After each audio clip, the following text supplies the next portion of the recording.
Good afternoon and welcome to the October regular meeting of the Calgary Police Commission. I call this meeting to order and ask that everyone ensure that your microphones are muted until you need to speak. My name is Amtal Siddiqui and I'm chair of the commission.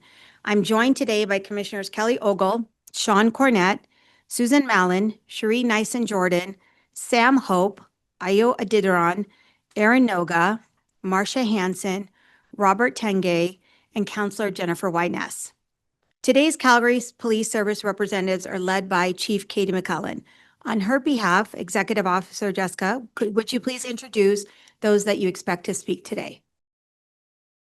Thank you, Chair. Joining us today from the Calgary Police Service is, of course, Chief Katie McCullen, the Deputy Chief of the Bureau of Investigative Support, Asif Rashid, the Deputy Chief of the Bureau of Community Policing, Cliff O'Brien, the Deputy Chief of the Bureau of Service and Community Support, Corey Daly, our Chief Strategy Officer, Catherine Murphy, who runs the Bureau of Organizational Performance, our Chief People Officer, Kim Armstrong, who runs the Bureau of People and Organizational Development, our Senior Financial Officer, Sabina Lohank, Active Executive Director, Emma Poole, Director Sandra Jacoby, Business Strategist Jody Jimenez, Acting Inspector Stephen Dowler, Manager Rebecca Davidson, Business Strategist Kerry Rack, Staff Sergeant Graham Smiley, our Executive Resource Officer.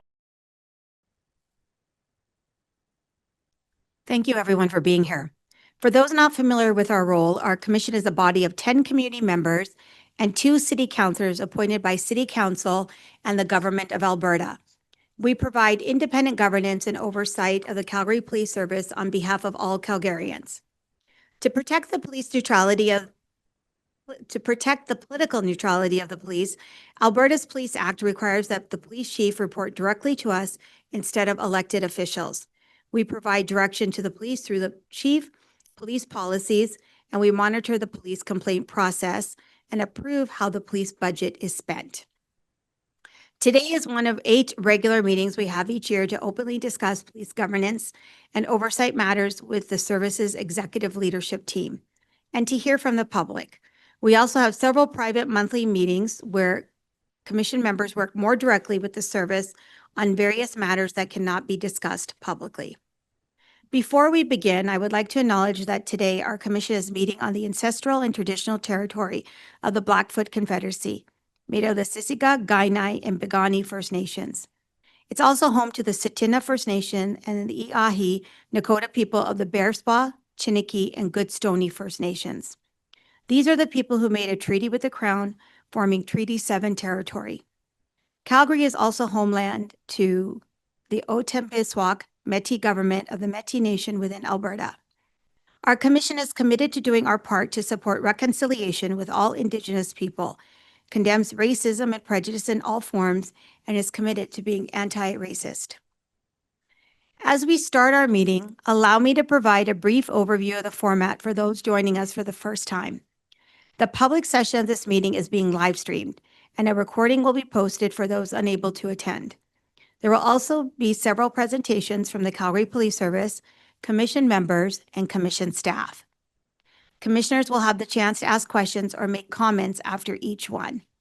Once we have completed the presentations, we will move to the public participation portion of the meeting. Those who have registered to speak will be called upon by name to either ask their question or present a topic for our consideration. Please note that we do not take live questions during this meeting. Anyone interested in speaking, presenting, asking a question, or submitting written comments for our consideration must do so ahead of time. If you missed this month's deadline, we'd love to hear from you at our next public meeting. You can visit our website, calgarypolicecommission.ca, for more information. Following public participation, we will close the public portion of today's meeting with the chief and I taking questions from the media. Everyone is welcome to observe the media availability, but only media professionals will be permitted to participate. To start our meeting, I will ask for the agenda to be approved. Does any member of the commission wish to request an amendment to the agenda? Hearing no requests, can I please get a motion to approve the agenda as presented? Thank you, Commissioner Ogle and Commissioner Cornett. All those in favor? Thank you. I will now call for declarations of pecuniary interest or conflict of interest from the commissioners. Hearing no declarations, I will now ask for the approval of the consent agenda. For those viewing today's meeting, the consent agenda is a list of routine items and reports that all commissioners agree can be accepted without more discussion or a separate vote. Does any member of the commission wish to request an item on the consent agenda be brought forward for discussion? Hearing none, I declare the consent agenda approved. To open my chair's report, I would like to take a moment to send our best wishes to those marking religious holidays this month. October has been filled with meaningful observances that reflect the diversity and values of our community. Yom Kippur, Thanksgiving, and Diwali all brought this festive spirit, while later this week, Halloween will bring many communities together. October also marked World Mental Health Day, which reminds us of the importance of prioritizing mental wellness, and United Nations Day, which underscores our shared commitment to peace and human rights. Also this month, we honored Indigenous Peoples Day, Breast Cancer Awareness Month, and Global Diversity Awareness Month, each offering an opportunity to recognize the many voices that strengthen our city through resilience and inclusion. Speaking of inclusion, I want to acknowledge the Calgary Police Service's Inclusion Summit held this month.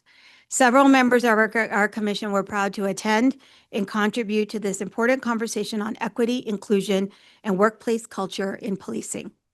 During today's meeting, you'll hear more about the Calgary Police Service. You'll hear more about how the Calgary Police Service is advancing equity and inclusion, with 85% of the anti-racism roadmap actions underway and diverse recruitment strategies exceeding targets.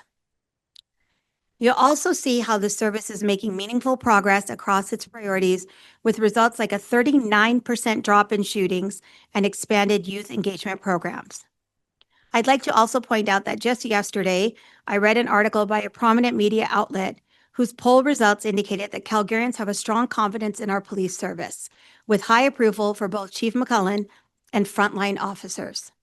In fact, 76%, 3/4 of Calgarians, said that the chief is doing a good job, while 81% gave high marks to our frontline officers. Thank you to all the members of the Calgary Police Service for the incredible work you're doing to keep our citizens safe. As a commission, we're very happy to see this. Here.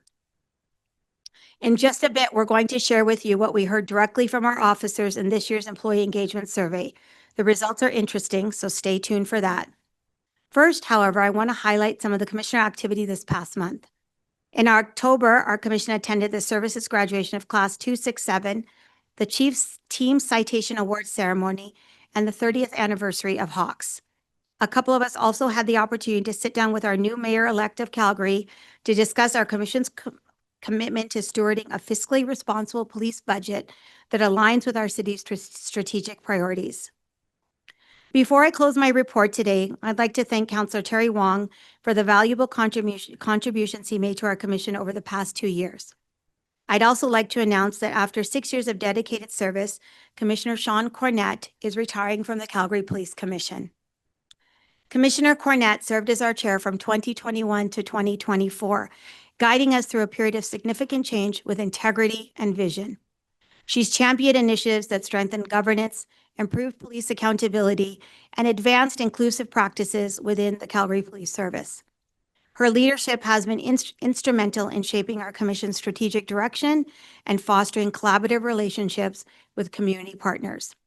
On a personal note, Commissioner Cornett, you've played a pivotal role in mentoring me in my role as chair.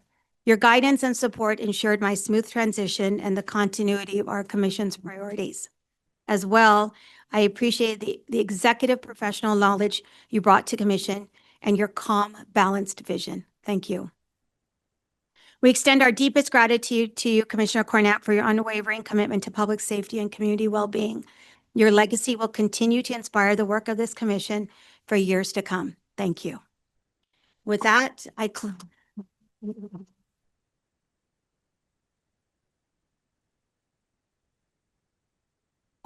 close my chair's report. Can I please get a motion to accept this report for information? Thank you, Commissioner Mallon and Commissioner Nyson-Jordan. All those in favor? Fantastic. Thank you.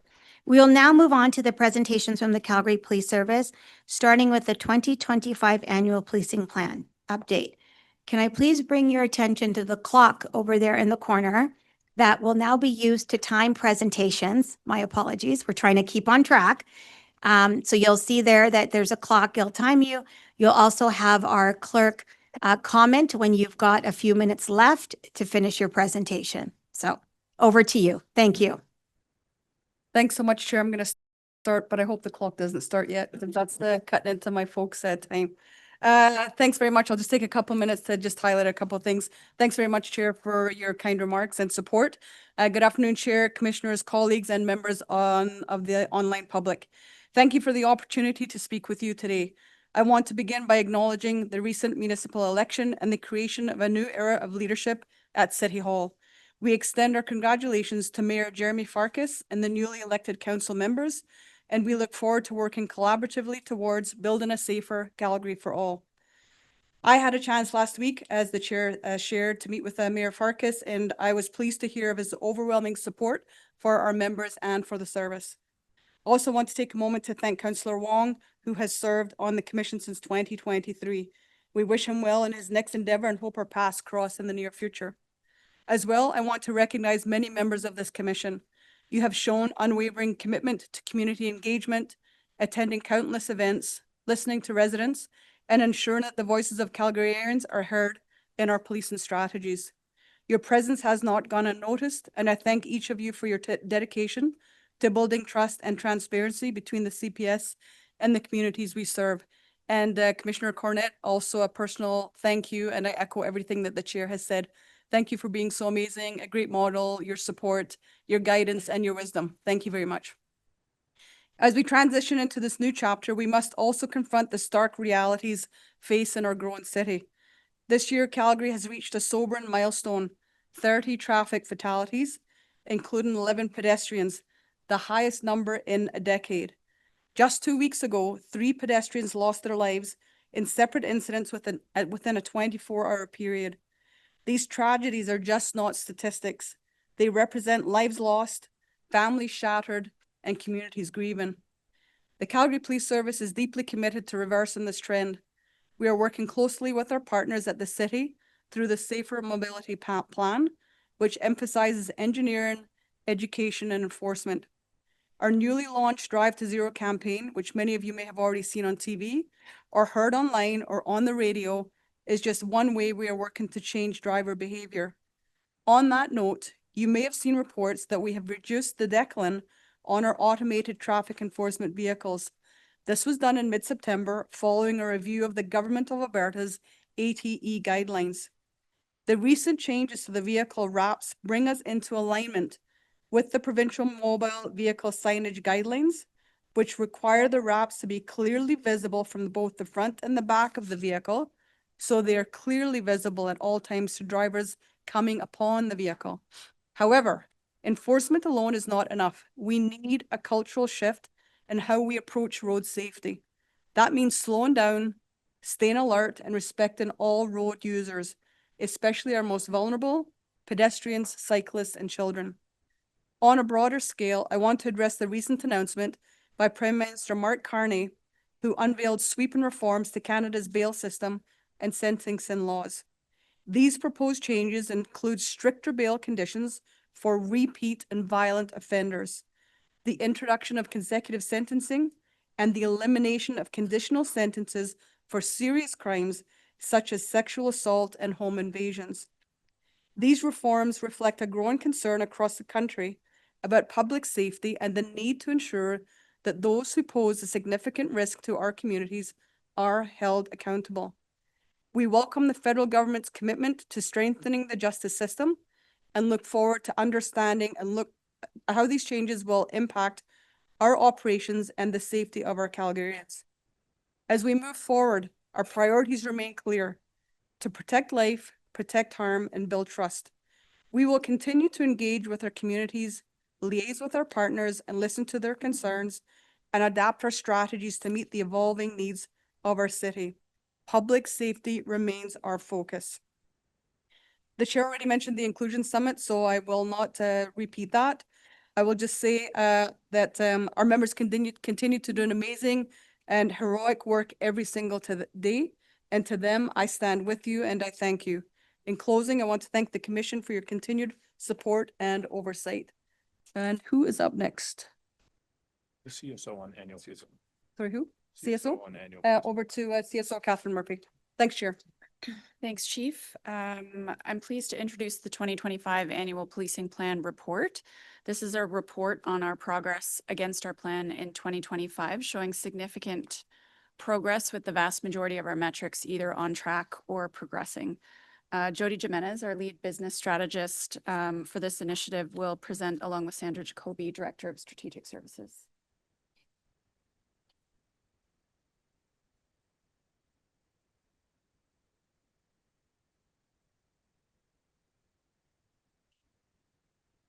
Okay, good afternoon, everyone. As mentioned, I'm Sandra Jacoby, the Director of Strategic Services for Calgary Police Service. Today, we're going to just provide you a really brief update on the 2025 Annual Policing Plan. There are 3 updates that we bring you with the policing plan. The first one was in June. This is the second, the fall update, and there will be one more update in February for 2025. We'll be talking about 2026 a little bit later, but with that, I will just hand it over to Jody to give you a brief update on the 2025 plan. All right, good evening, everybody. The 2025 Annual Policing Plan consists of,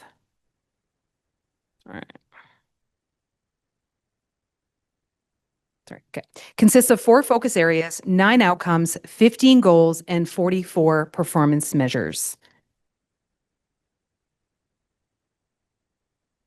The Calgary Police Service continues to advance towards its annual goals. Among the 44 performance indicators tracked, 24 are on track, 17 are progressing, and 5 trends are being monitored. Please note that 2 performance measurements are tracking 2 different measurements, making the final total 46.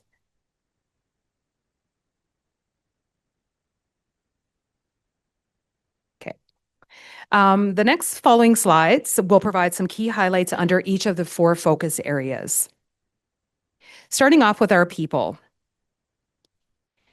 Within our people, we've seen strong engagement with wellness checks and education. Under our leadership development, our leadership competencies are fully embedded in performance assessments and promotion processes. Within HR modernization, we've documented 100% of identified HR manual processes for automation. And finally, within recruitment and retention, CPS is on track to meet its sworn recruiting target with additional training classes planned. Civilian hiring is also on track, and we are seeing improvements in civilian retention.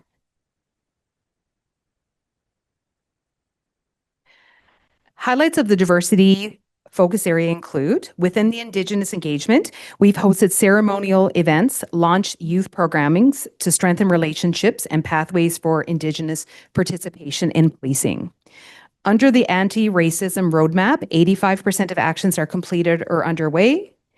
And we have launched 2 new employee resource groups, including military accessibility and neurodiversity.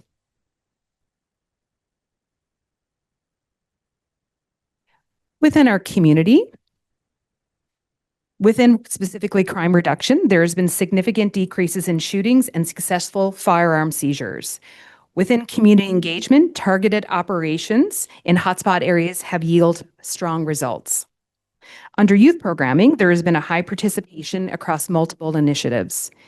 And finally, within school supports, we've seen a strong satisfaction within the school resource officer program.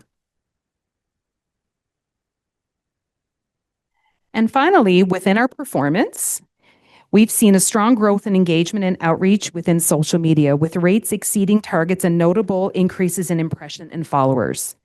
Under collaboration, there's been an active role in the Police Act reform through regular engagement and strategic planning for a smooth transition. Within technology, key IT and infrastructure projects, including major system upgrades, are progressing and are on schedule. Under finance, operating budgets remain on track. And within transparency, continued expansion of public reporting tools, including dashboards that improve community access to data.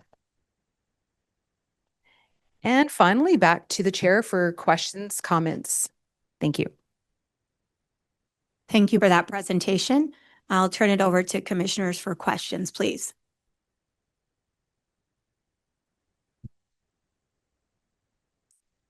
Commissioner Nyson Jordan.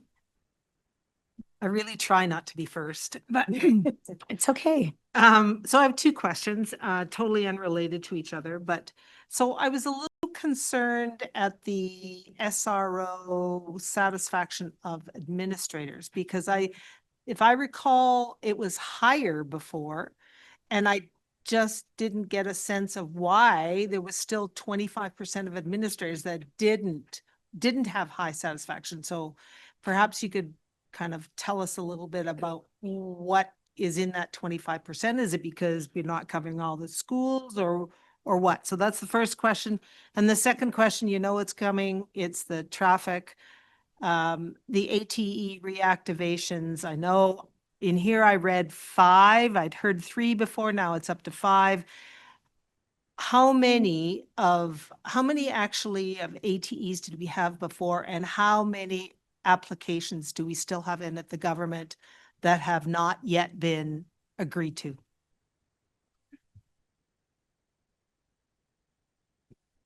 Hi, Chair. Chair. Commissioner, great question. I don't have the full answer. Part of it is I've asked the same question. Part of it is into we don't have enough SROs to complement all of the schools. And we are shifting our resources around from school to school. So as they want more, sometimes they get less. So there's not a disapproval, but there's not an increased satisfaction when we're pulling resources to pivot to other priority needs, as we've explained in the previous report this month. So as you'll see, we're again going to be shifting resources. We might be doubling up on some of those resources in schools that are now cresting 2,000 students, just to ensure officer and student safety is there in some of those priority areas. So where it's going to ebb and flow with the results, but that's the answer I have right now. But we have asked to unpack a little bit more of what the survey engaged and maybe why some of the answers came in. I don't think it's dissatisfaction. I think it's they want more, so they're not getting the robust program that they would like to have. And it's not the service that's there when they do have it. So if that makes sense. Thanks for the question about traffic. So there are no applications sitting with the government right now. Part of it is that we're working with the city engineers in order to grab some of the data that we need in order to make the application. So the information that we had initially, we've made those 3 applications. The reason it's 5 is just different directions. Excuse me, but there are no new applications right now. We're still waiting. We're still working on it. Given that the applications require a significant amount of data, do you have any idea, any estimate on when we're going to get some more of those in? Because I don't want to see 3 fatalities in a 24-hour period again. For sure, neither do we. I don't.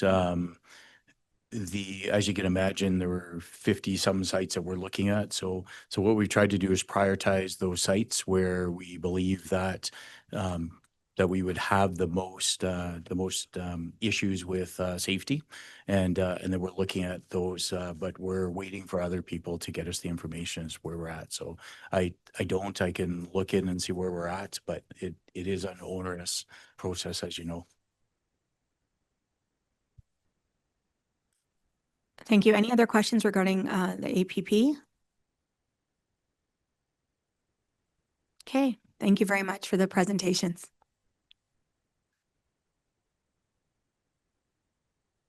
We will now hear updates on local crime trends from the Bureaus of Investigative Support and Community Policing. Commissioners will get a chance to answer questions about both reports together after the verbal presentations. Please go ahead. Thanks, Chair. We'll start with Deputy Rashid.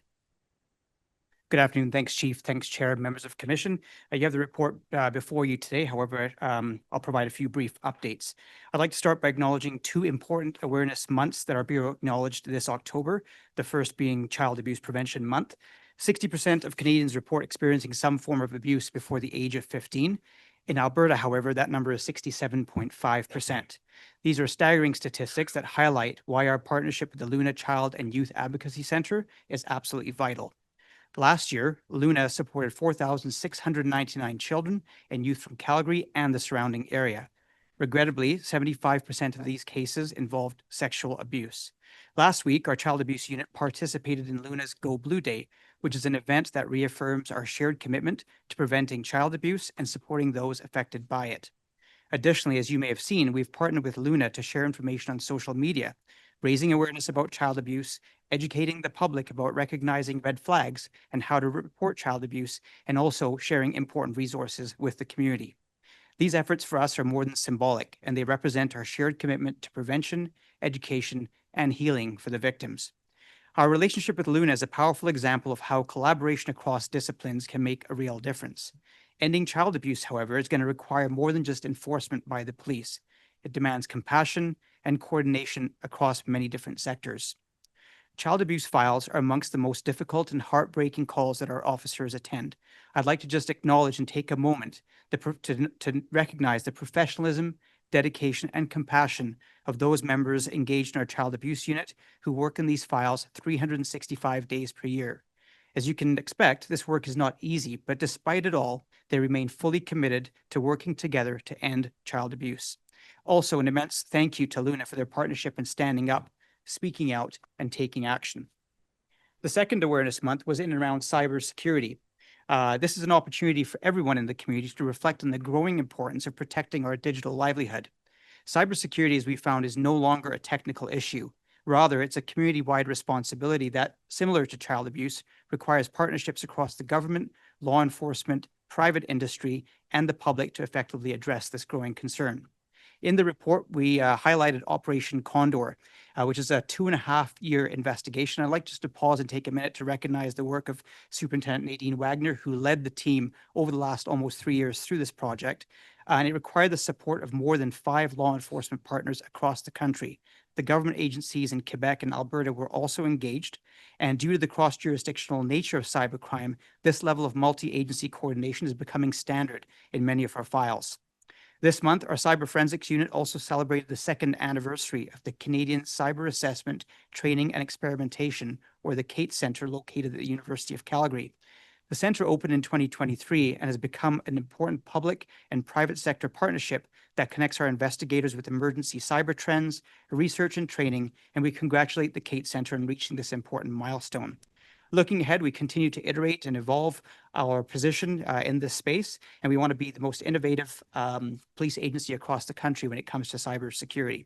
As cyber threats continue to evolve, so too must our response. The public safety dashboard contains a number of statistics. However, shooting statistics are not contained within it. As of today, we've had 45 shootings year to date compared to 66 by this point. Chair, as you mentioned earlier, this represents a 32% decrease in shootings in our community. Of those shootings, 30 have been confirmed as targeted and 16 have verified connections to organized crime.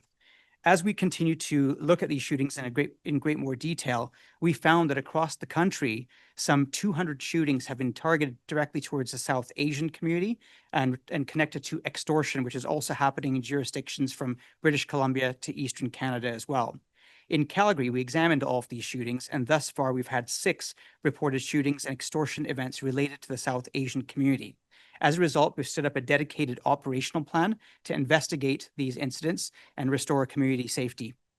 We're finding in many of these cases that while the offenders are unknown, there is similar modus operandi amongst the shootings, whereby they're being targeted to business owners in the South Asian community, and often video recordings are being taken by the suspects that are then being sent to the victims to further contribute to their diminished sense of safety and security.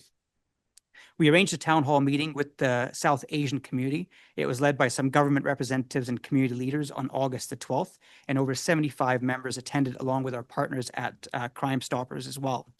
We've continued to liaise with the Edmonton Police Service, the Strathcona RCMP, our alert partners, the RCMP federal policing regions as well as police organizations across British Columbia.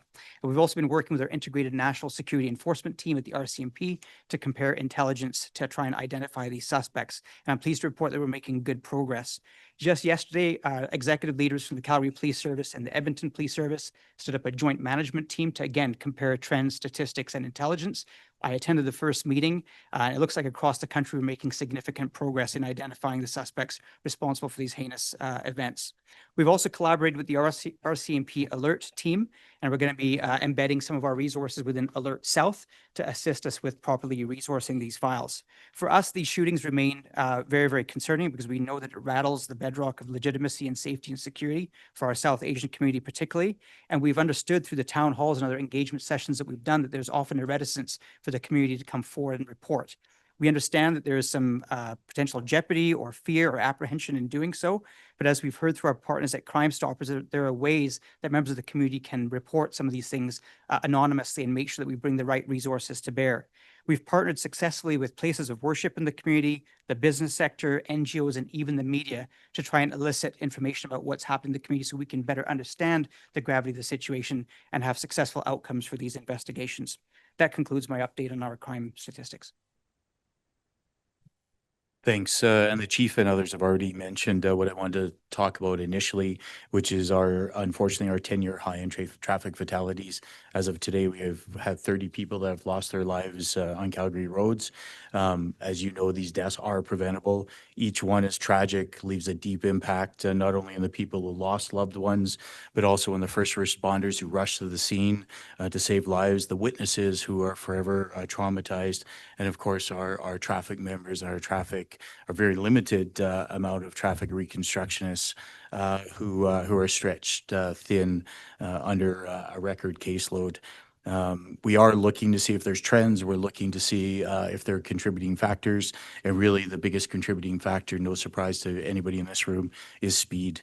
The only thing that's going to help us is really if all road users take a hard look at their own driving habits, they slow down, they're aware, and as the chief mentioned, they join the drive to zero lives lost.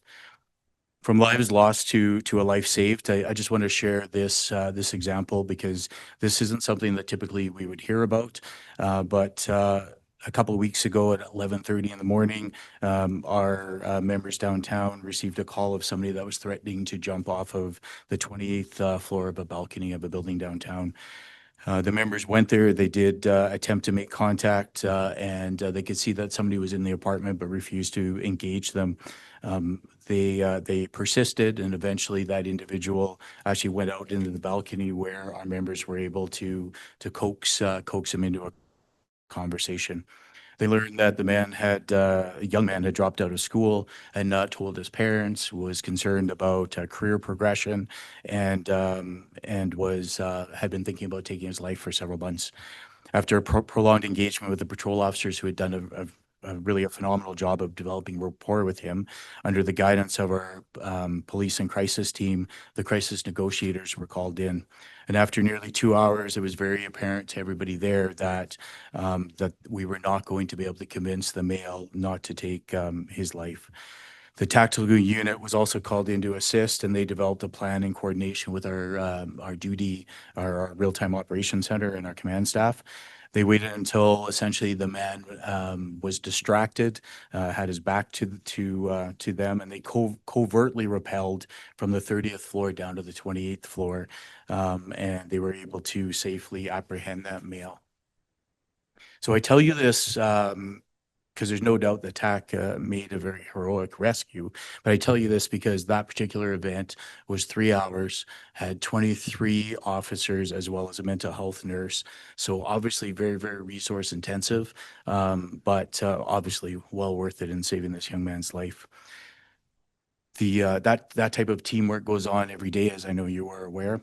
I'll tell you about another situation here at the beginning of October. This one seems bizarre, but we seem to have violence in this city, even amongst or even towards our uniformed officers. So at the beginning of October, 2 of our officers pulled into a gas station to fill up their marked unit. They were in uniform, and they saw a man that was filling up beside them duck under his vehicle. Obviously strange behavior as he's crawling under his car. At the gas station, they ran his plate. It didn't match. They went over to engage him in conversation. He quickly stood up, began reaching for his waistband and his pockets, was very agitated, was very confrontational. It led to him being detained, and the fight was on. It took the officers 2 minutes to safely take him into handcuffs. And again, sitting in this room, 2 minutes doesn't sound like a lot of time, but it's a long time when you're fighting with somebody. They were able to get the handcuffs on him. They found a pocket knife in his right front pocket, but most disturbingly, they found a .40 caliber loaded Glock handgun in his front waistband. It was in a concealed holster behind his belt buckle, right where he was reaching at. Had 10-round magazine, 7 rounds total. One was loaded in the chamber. They also found 3 grams of cocaine on him. It's a 19-year-old male. He's now facing a series of weapons, drugs, resisting charges. He's since been released from custody with conditions. Firearms continues to be a threat to our members who are going about their day-to-day duties. Obviously, you never know what you're going to deal with, but when you're filling up at a gas station, I wouldn't expect that. And like I said, we are seeing violence against, even this weekend, we saw several of our members that were seriously assaulted. And I'll leave you with one last note, a positive one. Just a few weeks ago here, 2 of our District 5 patrol members, and District 5, as you know, is a very, very busy district. They were patrolling the Falcon Ridge area when they smelled smoke. They literally followed their noses and came across a house that was on fire. They called for help, and in the meantime, they used their fire extinguishers in the police car to try to extinguish the flames. Once their fire extinguisher had been used up and there was nothing else they could do, they then went into rescue mode and evacuated the residents while basically the house was burning around them. In total, there was 1 child, 3 adults that they were able to save. Those people were sleeping. They were safely evacuated. Our friends from the Calgary Fire attended and were able to put out that fire. And it was pretty clear from what fire told us is that likely that house would have been fully involved. We likely would have lost individuals if it wasn't for those police officers. So I know you know this. We're certainly proud of our members and the work they do every day. Thanks.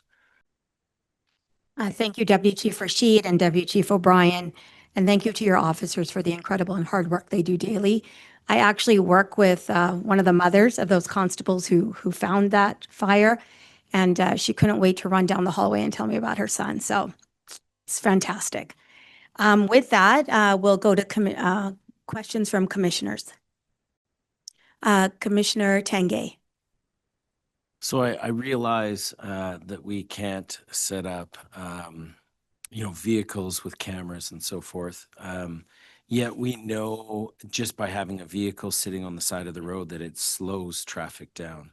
Have we thought about putting our vehicles on the road without our cameras on, not actually taking photo radar, just to slow some traffic down? I know this was brought up with the previous ELT with not much fanfare, but I'm curious about the thoughts.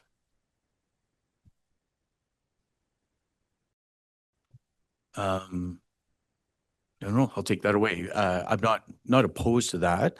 I think eventually what happens is that eventually people realize police aren't in there or peace officers aren't in there, and then there's maybe some challenges. But I know when at times we do things like that in other parts of the city for different reasons. So it is a possibility. I do find it interesting, and I know the chief mentioned this, but when we look at our photo radar vehicles, we actually had members of the community that were calling us saying, why is it deckled the way it is? Why don't you take those off? And then obviously we did, and then we have members of the community that are frustrated with it. So as the chief pointed out, it's pretty clear, like if you're driving the speed based on what vehicles are at the side of the road, that's part of the problem. I don't disagree. It's part of the problem.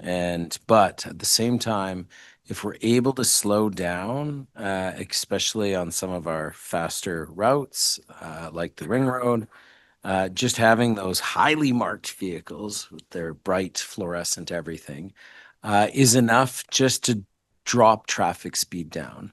And the reality is a few people might know, like there's nobody in there, they're not actually, but the majority of traffic is going to slow down. That may be enough to start deterring if we've got them kind of thrown around here and there and moving them around. I realize it's a bit of work, but if it's enough just to reduce a little bit, that might be a win. I would point out that on Thanksgiving weekend, on the Friday of the Thanksgiving weekend, both the Calgary Traffic Unit and the sheriffs did do a blitz, if you will, on Stony Trail by Country Hills Boulevard. And it was over 100 vehicles that they stopped. They were only stopping people that were going over 120, so 121 and higher. And it was, I think the fastest was about 169. And so there were quite a few summonses issued that particular day. Other questions, commissioners? Yes, Commissioner Mellon. On the traffic fatalities, say the 30, are there any patterns? Like, are they in crosswalks, or is it pedestrians trying to cross the street for the most part? We have been looking to see what patterns there are. We have noticed that there were a couple of crosswalks that were not marked. And so we're working with the city to put marked crosswalks there. As you know, some are marked, some are not. There seems to be, we're not finding a particular pattern other than speed. About over half have been speed as a factor for sure. The pedestrian ones, obviously, super sad. We are working with the engineers where we can. We need people to slow down and be aware, get off their devices. That's what we need. Okay, thanks. I was just wondering, Acting Executive Director Poole, I'm just curious, is there any sort of upcoming pedestrian sort of communications, especially as it gets darker? Like I know people are starting to pop out and I'm like, I didn't see him on the side there. So is there anything that's coming up in terms of sharing some information? Yeah, absolutely. So along with Drive to Zero, which we launched with the city, there's kind of another push that's going to come with that. And we have a winter driving campaign that's coming up as well that deals with not only the daylight being a lot less, but driving conditions as well. So yeah, we transitioned to kind of like a different phase of the campaign. And there'll be some new ads coming out as well with Drive to Zero. So a considerable push across all kind of fronts. And a highlight to pedestrians to be a little extra cautious as well. Very focused on pedestrians. Okay, Yeah. great. Thank you. Yep. Commissioner Nyson-Jordan. I know this is my second time around, so it's my last, but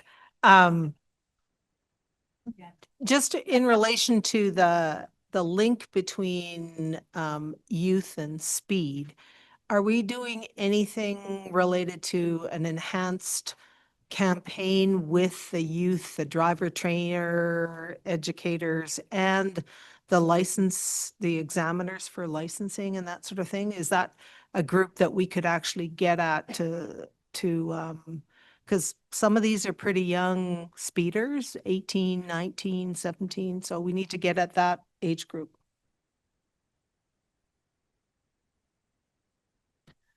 I think there's some partnership possibilities. I know a few of us just met with the Alberta Motor Association executive from them. We're talking about perhaps there's some targeted campaigning that we can do. And so we're still looking at that. We also had, although not youth, but had a meeting with the Alberta Motor Transport Association here in Alberta. And, you know, it's interesting because anybody that spends any time on the road is saying the same thing, not just about youth, but just about speeders and the unsafe. And they're also talking about the importance of consequences, perhaps more than just a few $100 fine. I can just add to it. We have put together a pretty robust comms plan for our youth engagement strategy. And so I'll have to check. I don't think that particular piece is in there, but we can certainly add it. I'm not sure if it was mentioned in the last meeting, but we're going to be going on TikTok. As someone in their 40s, it gives me great angst. But we are. So we will be looking at some different strategies.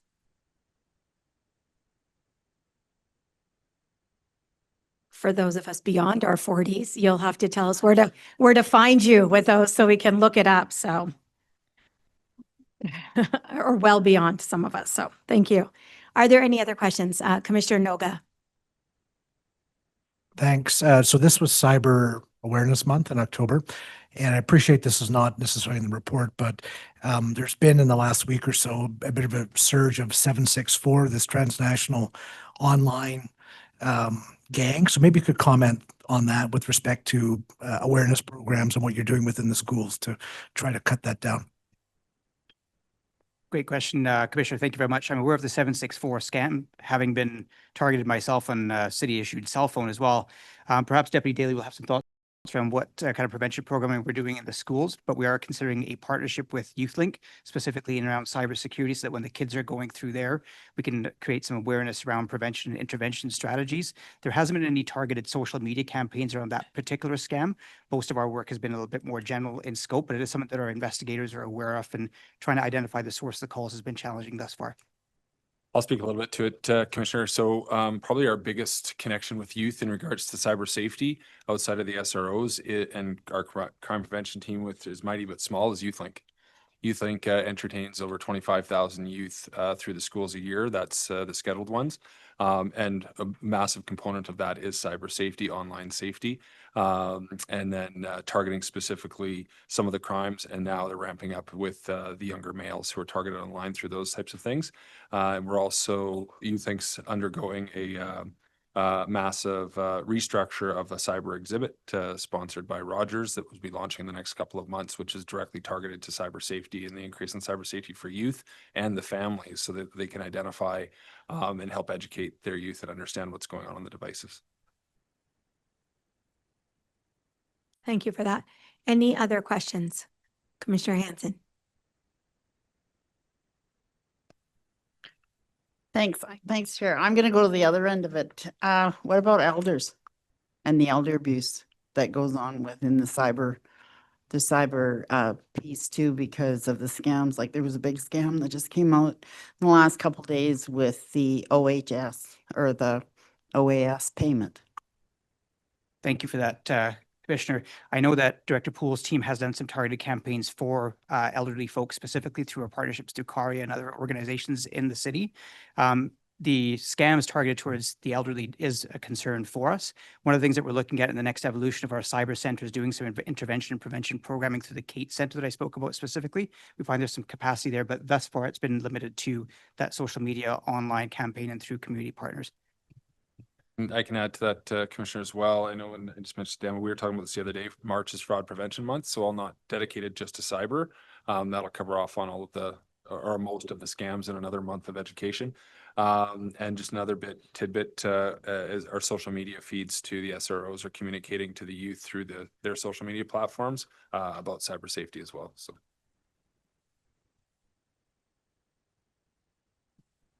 Okay, great. Seeing no more questions, thank you again for those reports, and especially Deputy Chief O'Brien, thanks for the personal things that you bring forward. I think it's good for us and the public to hear some actual stories that your folks are dealing with. So thank you. Next on our agenda is an opportunity for commissioners who represent our commission on various external associations and committees to share any information they need. There are no presentations, but do commissioners have questions for any of the representatives?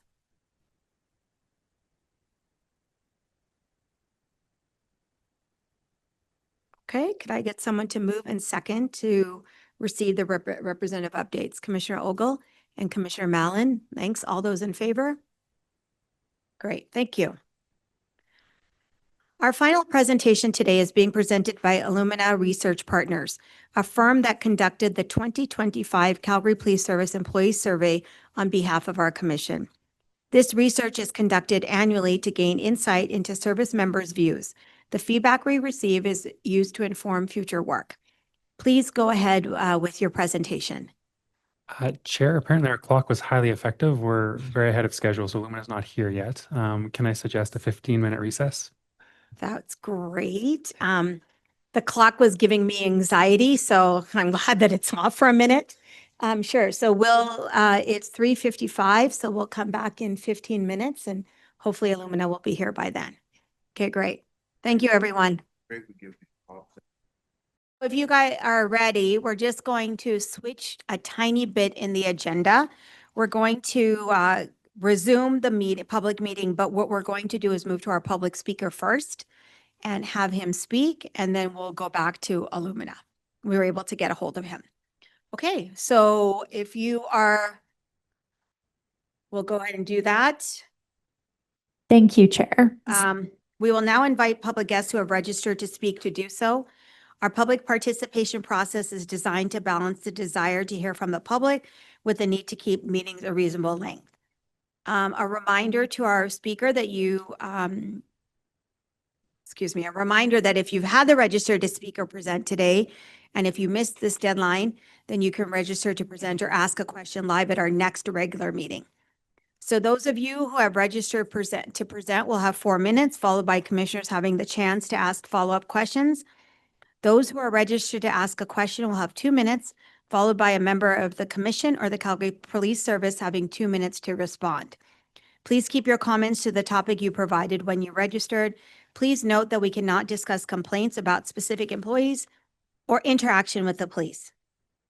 If you would like to discuss a complaint against an officer or other employee, please contact our Public Complaints Director or the Calgary Police Service Professional Standards section so it can be properly addressed. Thank you to everyone that took time to send us written submissions prior to today's meeting. They've been provided to everyone on our commission as part of our meeting materials, and we appreciate you taking the time to write and share your insights. Finally, a reminder to members of the media that we will hear from the public first, and then in a little bit, we'll have our media availability. Please put through our first caller. Thank you, Chair. I now would like to introduce Mr. Jake Gowdy. Mr. Gowdy, are you there? I'm here. Can you hear me? Yes, we can hear you. You can go ahead. Excellent. Thank you guys so much for having me. I'd like to say good afternoon to the commissioners. I appreciate your time. I would like to bring up a very specific issue that we're facing as a company.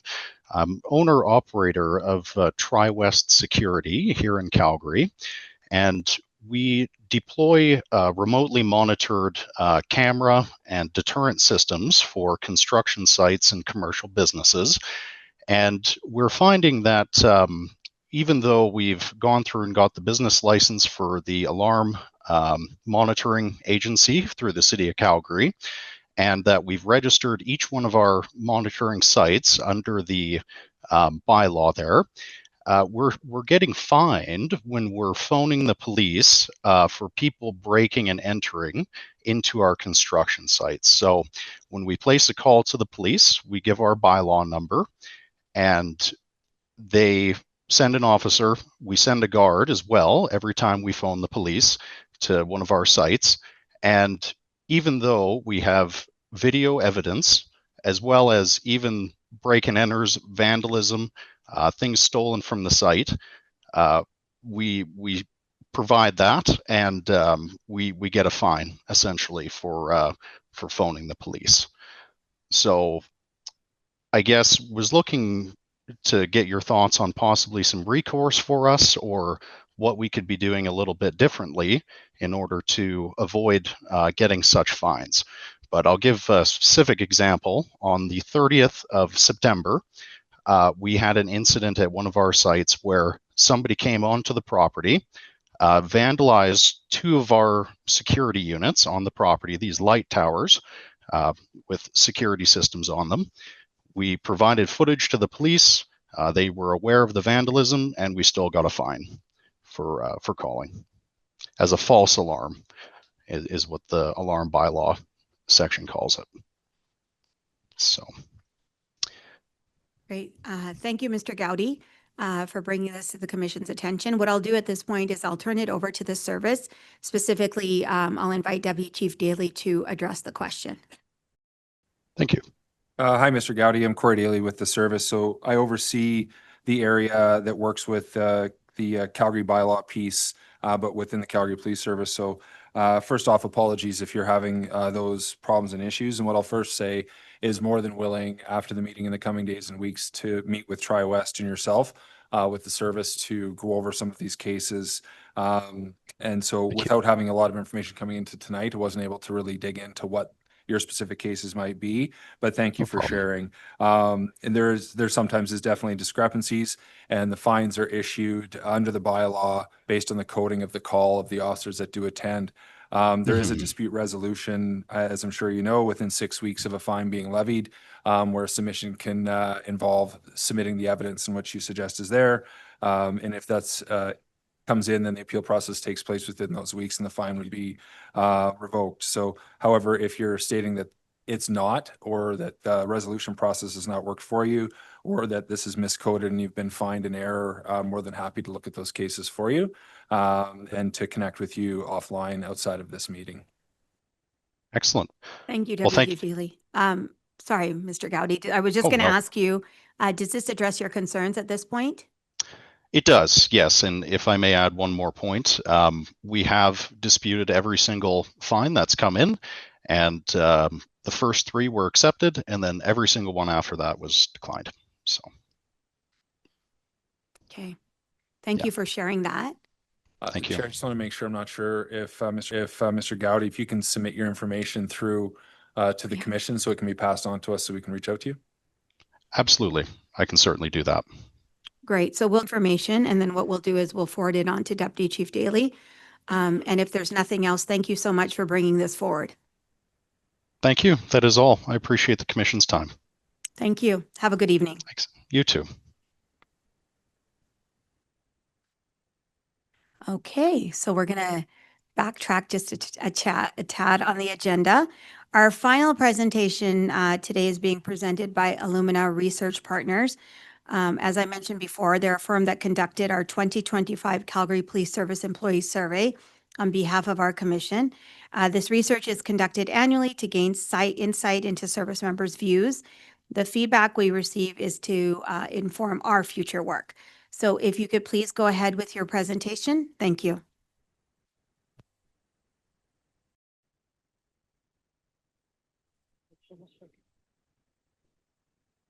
Okay, well, hello, everyone.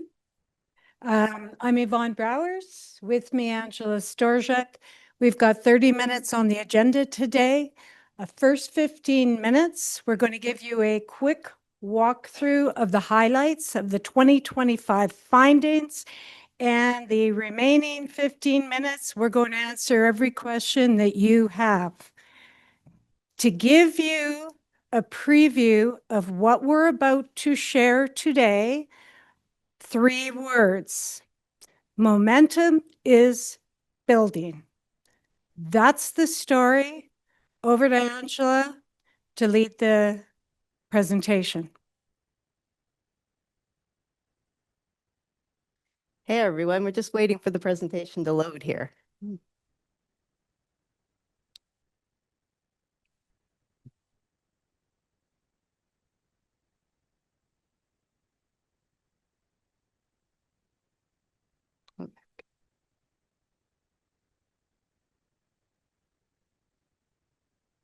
Thank you. Okay, so we're going to start with the big picture, everyone, today. We're going to start with employee engagement. What we're seeing is that continues to improve amongst both sworn and civilian members this year from the low point in 2022. And while there's still work to do, we are seeing positive momentum with significant improvements in engagement this year, showing progress in rebuilding morale and engagement across the service. CPS, employee and perceptions of Calgary as a safe city to live in increased notably this year. But what's interesting is that even though we're seeing improvements in perceptions that Calgary is a safe place to live, there's actually a decline in CPS employee satisfaction with service delivery to citizens. And this decline is driven by sworn members. Why? Well, the key issue is inadequate staffing. In their open-ended responses, in their own words, many members shared the impact of being short-staffed. Concerns about officer safety, slow response times, heavier workload, and burnout.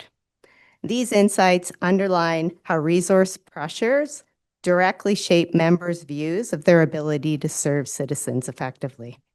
Let me give you a bit of color commentary on this. When I said momentum is building, what I'm talking about is improvements on many metrics. But there are 2 exceptions, and those exceptions are connected. This is one exception. Perceptions of service delivery to citizens. That's going down for sworn. And as Angela just said, why? it gets right down to feelings of inadequate staffing. And we've got more to tell there. Over to Angela. So beyond the Employee Engagement Index, we track 33 performance measures across 11 areas, which you can see on the screen. The story here is actually really positive, with 20 of 33 measures improving across 9 of 11 areas this year. We're also seeing that the top drivers of employee engagement are improving, and those are the emotional connection and leadership. So emotional connection is about how employees feel, like they're feeling a belonging with CPS, feeling valued, and personal morale. Leadership encompasses things like senior leaders and employees are working toward the same goals.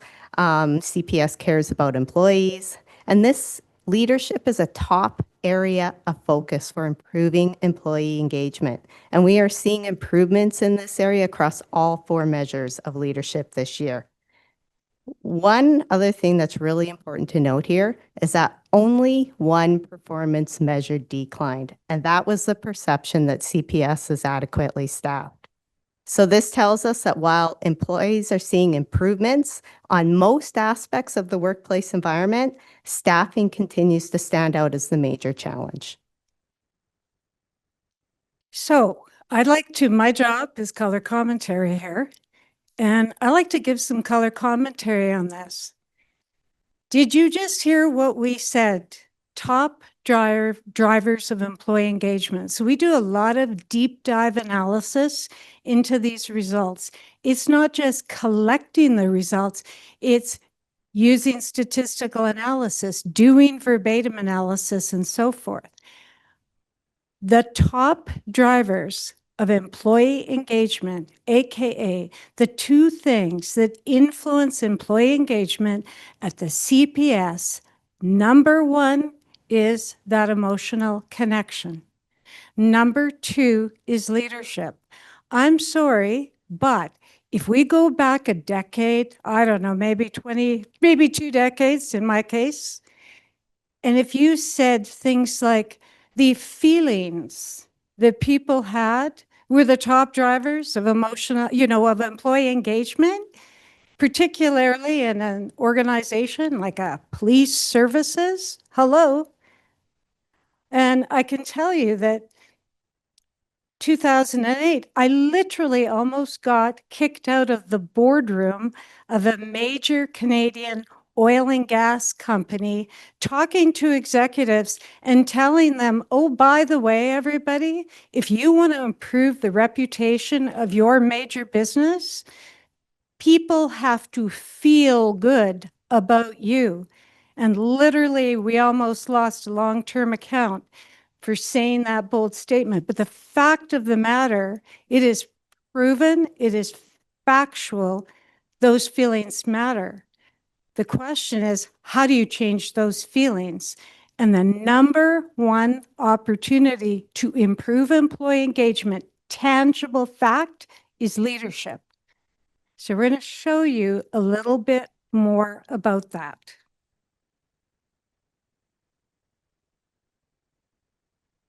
So every year we meet with a core team of people from the CPS and from the Commission to kick off this employee research and identify relevant topics of interest to explore. This year, the core team identified 4 key topics, which you can see on the screen. So we added new questions to the questionnaire to capture employee perspectives for a deeper understanding on these 4 historically lower performing areas. We're going to start with CPS is adequately staffed. So what we know is that perceptions of adequate staffing are the lowest ratings in the survey, with only 11% of employees who agree that CPS is adequately staffed. So to better understand what adequately staffed means to employees, we asked them to describe in their own words what being adequately staffed looks like to them, their team, or their work area. What we found is that sworn and civilian members describe it differently. Sworn shared the need for better frontline staffing with enough officers to manage call volumes effectively and complete proper investigations. Civilians shared the need for balanced workloads and collaboration that does not rely on overtime to complete tasks. I'm going to put this number in context. This is bad. We're talking about 11% of employees providing a 7 to 10 rating. That's not even a high, but that's a 7 to 10. Furthermore, there's a lot of opportunity in this survey for employees to talk about things in their own words. And I think there's an important stat Angela can share about how many comments there were on the challenge of staffing. So when we asked employees, we first asked them to give an overall rating of CPS. And then we say, well, tell us about why you feel that way about CPS overall. And what we found is that the top reason that came out when you're looking at positive or negative is that CPS is inadequately staffed. So on an open-ended basis, in their own words, 36% of sworn employees said that CPS is inadequately staffed. And it was 17% among civilian. So overall, 30% of your employees said that CPS is inadequately staffed in their own words. That's a really big number for an open-ended question. We know we've hit gold and there's a big story to investigate when on an open-ended basis, 10% of people talk about the same theme. When 30% of people talk about the same theme, it is something to note.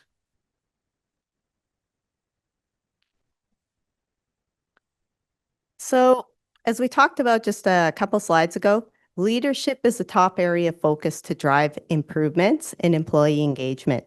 This means it's really important to influencing employee engagement, but it also has lower performance. That said, it has been improving across all 4 measures this year, mostly driven by sworn members. That's progress, so that's great. But there's still work to be done. So to better understand this, we asked employees to tell us in their own words, how can senior leaders better show that CPS cares about employees? The top suggestion, shared by both sworn and civilian employees, was for senior leaders to increase engagement with employees. The good news that we found is that without being asked in the survey a direct question about it, employees talked about the new chief and executive leadership team.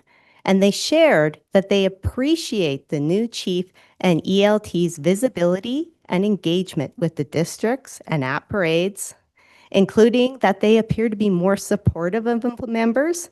So some examples that employees gave were actions following the Code 900 incident and the reversal of a staffing call-out decision.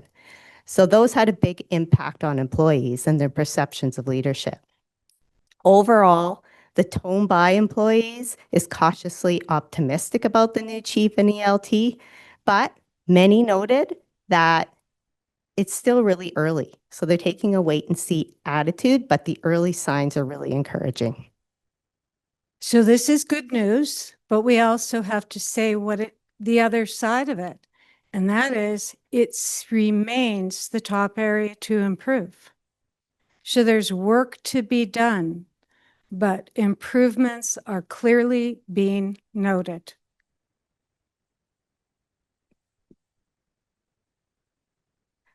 So we're moving on to fair treatment here. So perceptions of fair treatment did notably improve this year. And while there's positive momentum, there's still significant room to improve. So we wanted to understand that better this year. So we asked employees what areas come to mind where CPS practices could be applied more equitably and fairly, and what specifically could be improved in these areas. The top areas mentioned by employees in their own words where practices could be applied more equitably and fairly are promotions, career advancement, and hiring practices. Many voiced concerns about favoritism and unfair promotions that are not based on merit. They shared that they want these processes to be objective, transparent, and based on demonstrated skill, job performance, and merit. This connects actually to some other ratings in the survey. So one of the ratings is the CPS promotion and competition process, which received the second lowest rating in the survey after being adequately staffed. Only 25% of employees agree that the promotion and competition process are effective at selecting the best qualified person for the job. This suggests that promotions are definitely an opportunity for continued improvement. So the next topic here is adequate staffing. And training, yes. Just over half of employees agree that they are provided with adequate training to do the job. But at the beginning of the year in our kickoff meeting, the question was brought up by the core team of CPS and commission members, what's getting in the way of receiving adequate training among almost half of employees? So we asked employees, what are the reasons you believe you're not receiving adequate training to perform your job?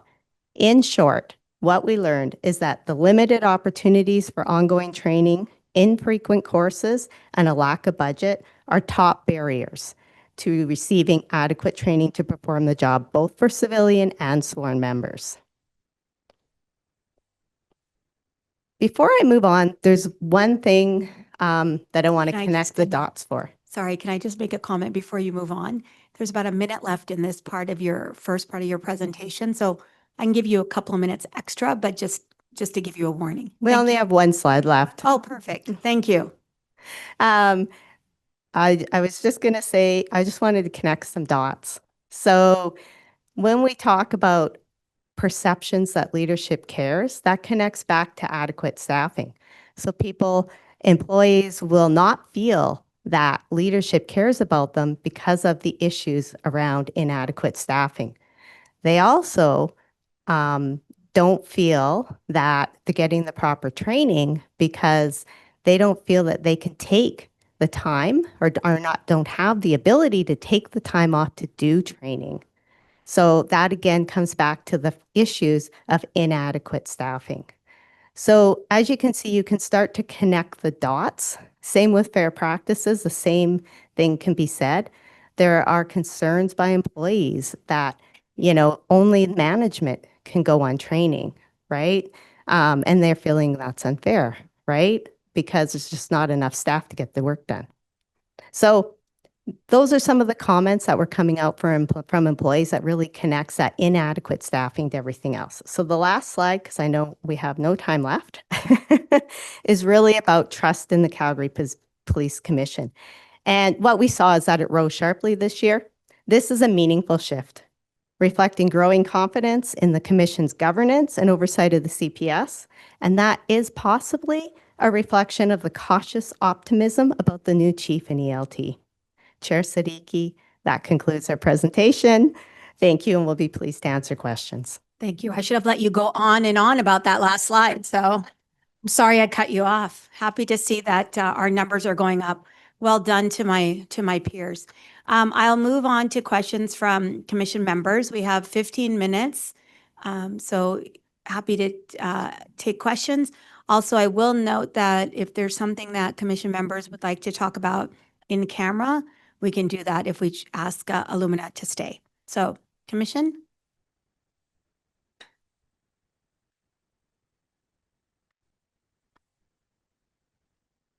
Commissioner Nyson-Jordan. I'm just giving everybody else a chance to think. This is I think the third or fourth time that I've actually seen these graphs, and I would just comment that before we were seeing 1%, 2% up and down.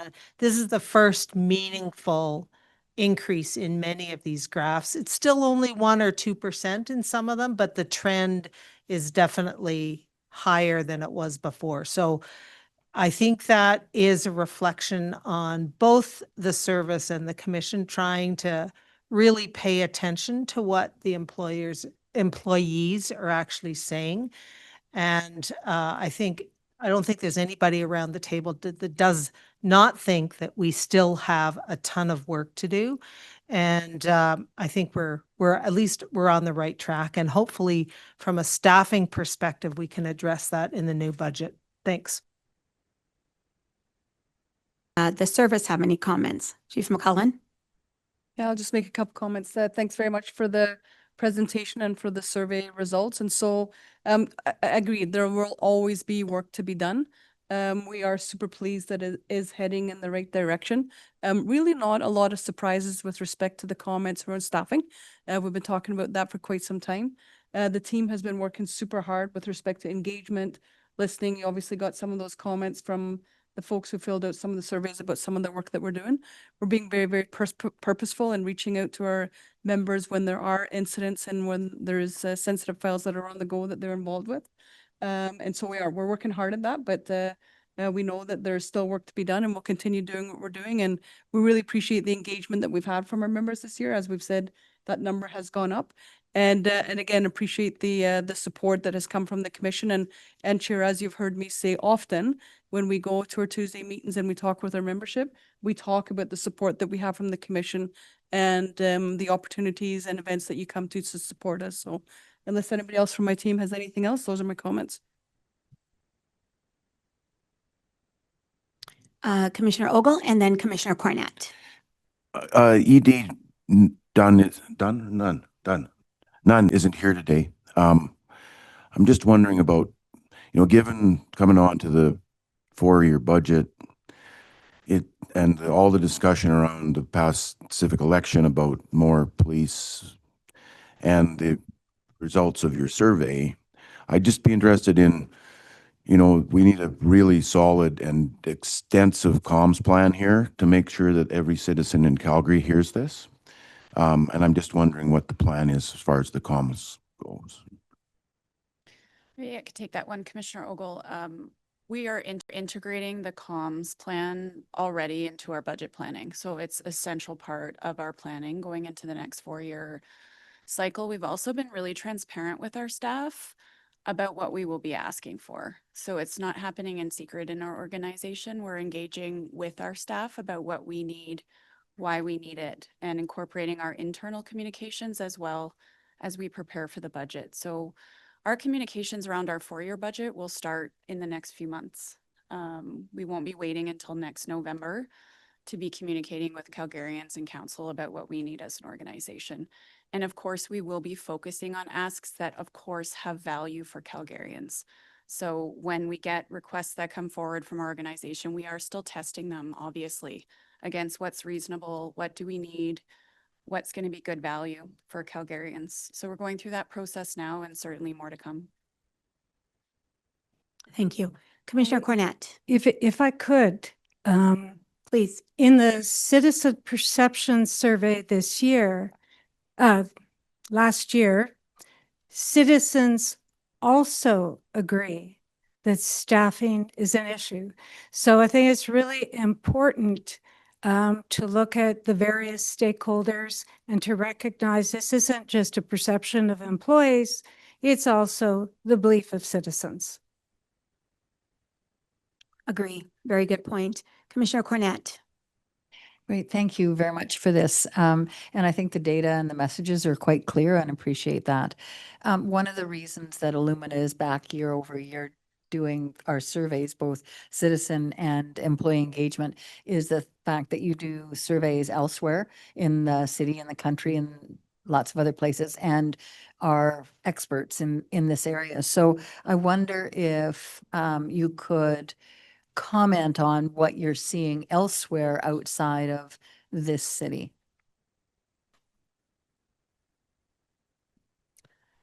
So I'm going to speak in a very broad way about what we're seeing.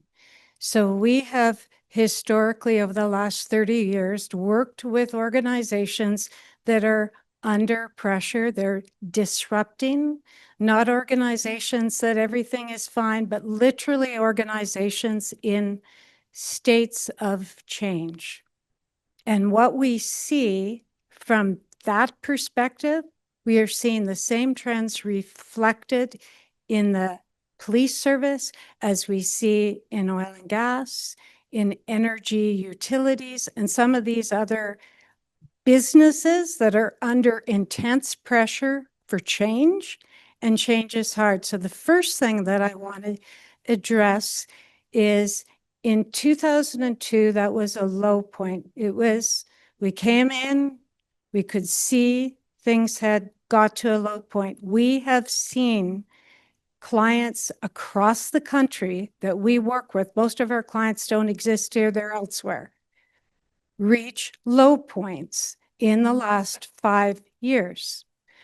In 2023, when we saw the first upswings and we're reading and we're analyzing, we're going, something's happening here, because when organizations are in this kind of pressure cooker that you're under, it is really hard to change momentum. So we saw a little bump in 23. We saw again bump up in 24. This year, most of the bumps we saw were, let's just quotation say statistically significant, because we're not allowed to use that terminology. We're talking about online surveys, but essentially, if we were allowed, they were statistically significant. So this thing about momentum, so reaching low points, yes, we're seeing it across all of our clients. We're also seeing some shifts in momentum shifts. Those that are taking action and keeping with the action are experiencing the shifts. Those that are not experiencing the shifts. So it's not just like, oh, everything's changed in the external environment, so therefore things went up or went down. Yes, the external environment has affected and brought these lows, but what we've observed is, and now that we're speaking as business people, we've observed the service and the commission take actions and continue pushing on those actions. And so it does not surprise us to see improvements. It also does not surprise us that it's not fast. And it also does not surprise us that there's a lot of work left to do, because it never ends. But that would be my big picture on what we're seeing. A lot of commonality. But the key is the action. So just to clarify, you said, and I misheard perhaps at the early, 2022 was when you saw the low point for many areas? Well, because I heard 2002. It was the low point for the service, but And- we saw over that 2020 to 2024 period, we've have a lot of major clients seeing low points. It's tough. It's tough out there.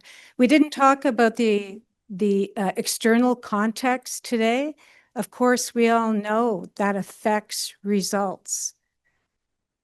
But so did the action. It's just the last 5 years, not the last 25 years. Yes. Yeah. Yeah, last 5 years. Yeah, thank you. I probably said 25 years, but I really meant 5. Thank you. Commissioner Tenge. So thank you for the report, and to the service, the ELT, excellent work. We see this trend coming along, which I think is great. There was a comment about, what the perception of the community sees as a need for more officers, sort of speak.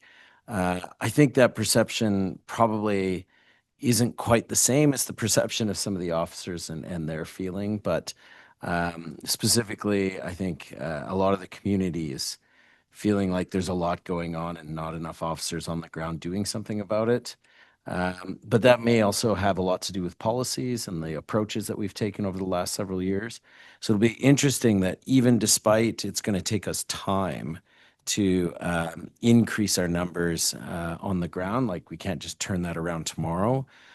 It'll be interesting to see how policy shifts, those shifts in policy will affect that public perception. So it's just a good earmark for us to hang on to for what you just said today, and see how over the next kind of surveys, whether that perception shifts in the public just by policy rather than by numbers. Commissioner Ogle. I know we're really working hard on planning for the 4-year budget, et cetera.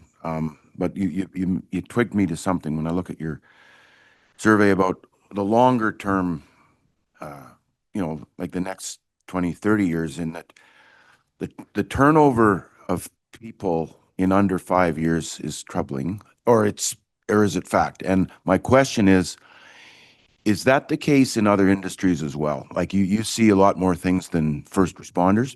And is there a correlation? Because if that's the case, then the numbers we're driving out for a 4-year budget might have to be different because because of turnover.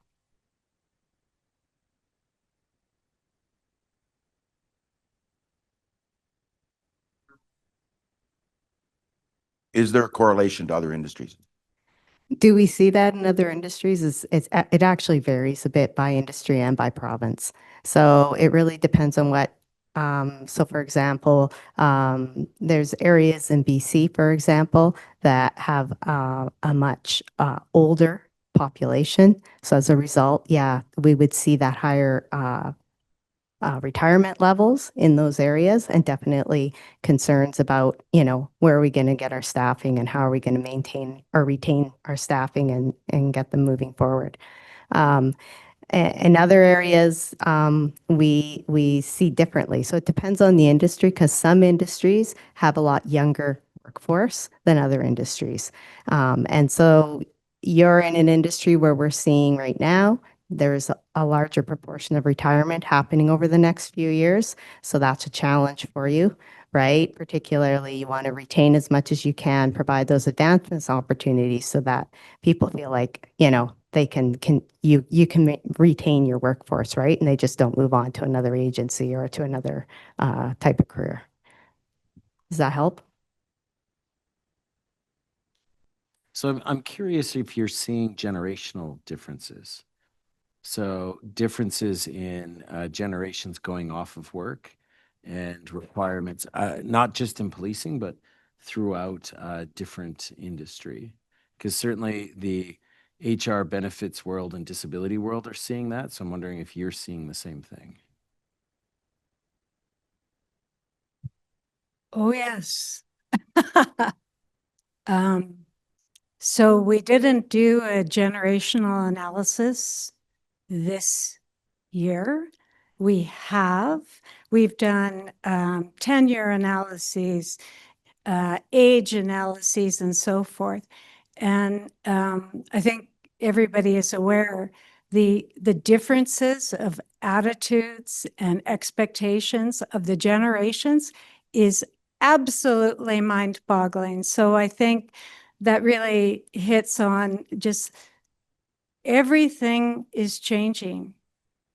And these, including the impact of these new generations coming into the workforce, having completely different expectations, willingness to stay. I mean, younger generations, speaking simply today, are they expecting a career in an organization? Absolutely not. That is not the goal. So it's kind of part of that whole bundle of, this is a really complex time. And we're not talking about AI, but you better believe AI is part of, like, we're in the middle of a complete change in how the world works. And that is also affecting the generations. So the simple answer is yeah.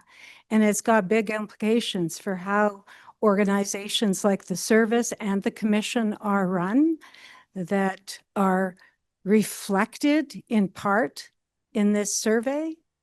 But boy, really makes you think about the actions you have to take on a go-forward basis. Not the same. CPO Armstrong, I think you had a comment or a question. There we go. Just in direct response, Commissioner Ogle, to your question, and the good news is we're now tracking this very precisely. So in 2025, in the first 6 months of the year, we had 11 sworn officers with less than 5 years leave, but 6 of the 11 left during essentially recruit training. So they were suitability type cases. That leaves 5 under 5 years in the first half of the year, which is from our perspective, a reasonable number. And last year, the comparable figures were 8 to the 11, and 5 of the 8 were recruits with problems. So we're tracking it. So we will see trends now year over year because we've got all of the data and broken down by segments, like 1 to 5 years, 5 to 10, 10 to 15. So I'm really excited about that because we'll be able to look at trends and provide reporting back to you in our BPOD semi-annual report on that. Great, thank you very much. So I'm not seeing any other questions. So Ms. Browers and Ms. Georgia, thank you so much for your time. Well, we are very happy to see the numbers trending upwards. We do know that there's still quite a bit of work for all of us to do. And what's interesting is that all the concerns that you mentioned are actually things that the commission has looking at as priorities and working with the service closely on and with the chief and the ELT. So we're looking forward to making some strides in those areas and making some changes. I also want to quickly thank all the members who took the time to take this survey because we do take it seriously. And we do encourage more of them to take it in the years to come. So thank you. With that, I do want to ask if there's any commission member that wishes to pull Illumina's report into the in-camera section for additional questions. No? Okay, great. So thank you very much for your time and we'll see you again.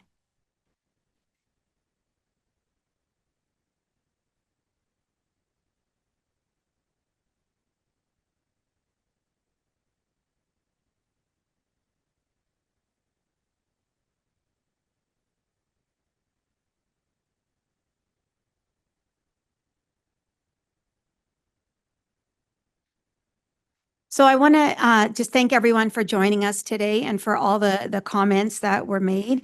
The public participation section brings us to the end of our agenda. So we'll now adjourn the public portion of this month's commission meeting. Thank you to everyone coming, and I hope you have a great evening. Chief McClellan and I will move to the podium shortly, where we'll be available to answer questions from the media. Everyone is welcome to stay and watch our media availability, but only recognized members of the media will be able to participate. For commissioners and members of the service participating in the in-camera portion of our meeting, we will take a break before continuing. Please keep this room quiet until the media availability is finished. And if you are joining remotely, please remember to rejoin us using the in-camera link. Thank you very much.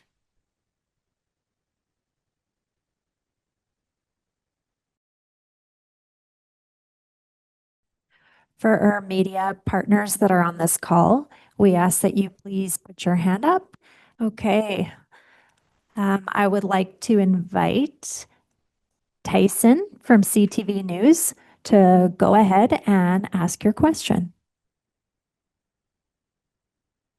Thanks so much for the time today. This first message, I guess, for the chief, just in regards to the report that was just presented regarding a lot of your members, the perception of feeling understaffed, more so when it comes to the sworn officers out on the front line.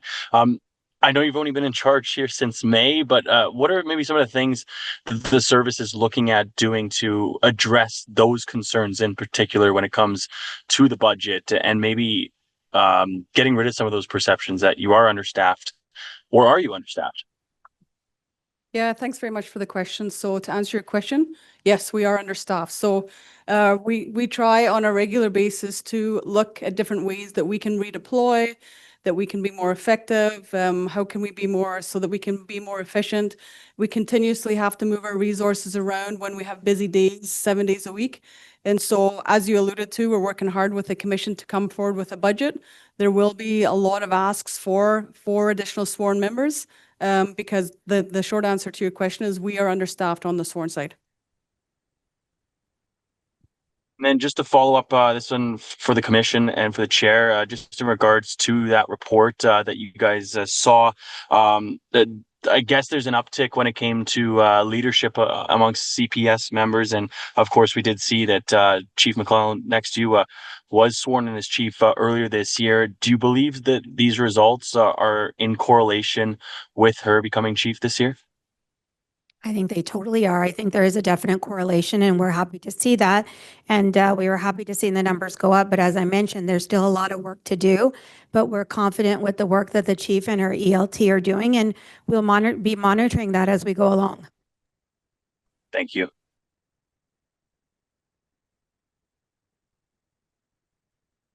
I would now like to invite Darren from Livewire Calgary to go ahead and ask your question. Hi there. Thanks for taking the questions. I know that there's been a lot of talk, obviously, about the so-called cop to pop ratio and the talk of being understaffed. But I'm wondering if you can put a number to that. How many officers do we need, and will we be asking for in the coming years in order to see these numbers raised? Yeah, really great question, and we get asked that often. And so the pop to cop ratio is one of the pieces that we certainly look at. We look at different agencies, and some of it obviously is comparing apples to oranges. We're in the process, as you've heard about building that budget. We can't put a definitive number on that number right now, but in the very near future, probably in the new year, we will be able to come forward with a number that is based on data and justification to be able to come and say this is what we need and why we need it. But today I don't have that number for you. We're continuing to assess and evaluate, and we'll have that in the new year. Okay, thanks for that. Just a quick follow-up. It's interesting, and I spoke with the Calgary Police Association today, and they were interested to see the trajectory of the overall satisfaction, the perception that Calgary is a safer city, but the CPS satisfaction with service delivery to citizens. I'm wondering, did that strike you as interesting that we saw those two indicators move up, but yet CPS sworn officers themselves didn't feel as though there was adequate service delivery to citizens? Sorry, can you just kind of summarize your question there at the end? You're talking about perception? Well, sorry if I wasn't clear. CPS, like overall, the satisfaction has risen. Overall, the perception that Calgary is a safer city has risen. Yet CPS sworn officers think that the service delivery that they're giving to Calgarians is lower.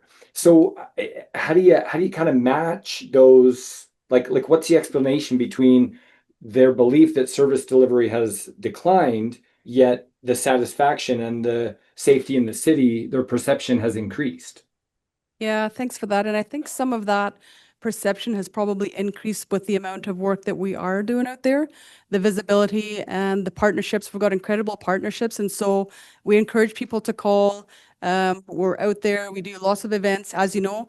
I would say that the members are saying that they feel that it's a decline because on a daily basis, on a 24 period, 7 days a week, many of our members are going onto shift, and there are calls waiting on the board for them to attend. So I would say to you that that's probably where that is coming from. Those members don't want to have those calls on the board. They don't want to have citizens having to wait to have our members attend and deal with their complaint and hear their story about how they've been victimized. Our members are proud to serve. They joined this police service to protect and serve. And so they themselves have a high bar, and they're very proud to wear our uniform. And so when they're not able to deliver, that I think would say as to why they probably feel that they're not meeting that expectation because they don't have enough people.